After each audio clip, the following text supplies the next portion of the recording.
पूरा घर मातम में डूबा हुआ था। हर तरफ सन्नाटा पसरा था और लोगों की आंखों में आंसू थे।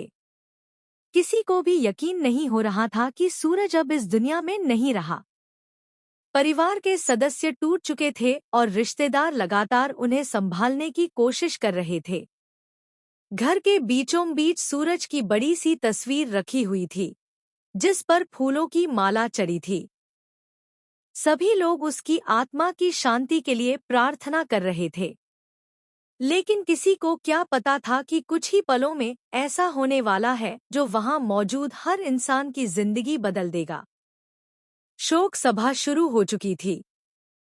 लोग एक एक करके सूरज को याद कर रहे थे। कोई उसके अच्छे स्वभाव की बातें कर रहा था तो कोई उसकी मददगार प्रवृत्ति को याद करके रो रहा था।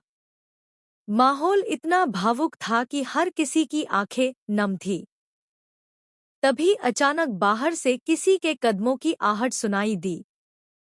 शुरुआत में किसी ने उस ओर ध्यान नहीं दिया। सभी लोग अपने दुख में डूबे हुए थे। लेकिन जैसे जैसे कदमों की आवाज नजदीक आती गई, लोगों का ध्यान उस तरफ जाने लगा। दरवाजे के पास खड़े कुछ लोगों ने पलटकर देखा और अगले ही पल उनके चेहरे का रंग उड़ गया। उनकी आंखें फटी की फटी रह गईं। जिस व्यक्ति को उन्होंने देखा, उसे देखकर उनके पैरों तले जमीन खिसक गई। वह कोई और नहीं बल्कि सूरज था। हाँ, वही सूरज जिसकी तस्वीर पर अभी कुछ देर पहले फूल चढ़ाए जा रहे थे। वही सूरज जिसकी मौत पर पूरा परिवार शोक मना रहा था। कुछ लोगों को लगा कि शायद यह उनका भ्रम है। कुछ ने अपनी आंखें मलकर दोबारा देखा, लेकिन सच्चाई वही थी। सूरज बिल्कुल उनके सामने खड़ा था। पूरा हॉल एकदम शांत हो गया। ऐसा लग रहा था जैसे समय थम गया हो। सूरज धीरे धीरे अंदर आया। उसके चेहरे पर गंभीरता थी।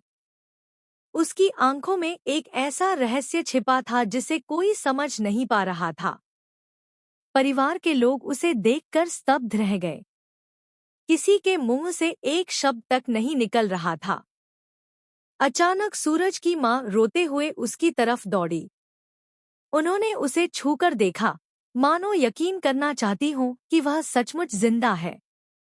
जैसे ही उन्हें एहसास हुआ कि सूरज उनके सामने खड़ा है, उनकी आंखों से खुशी और दर्द के आंसू एक साथ बहने लगे।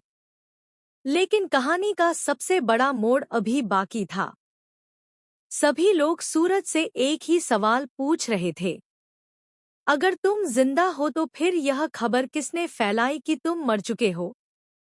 सूरज कुछ क्षण तक चुप रहा। उसकी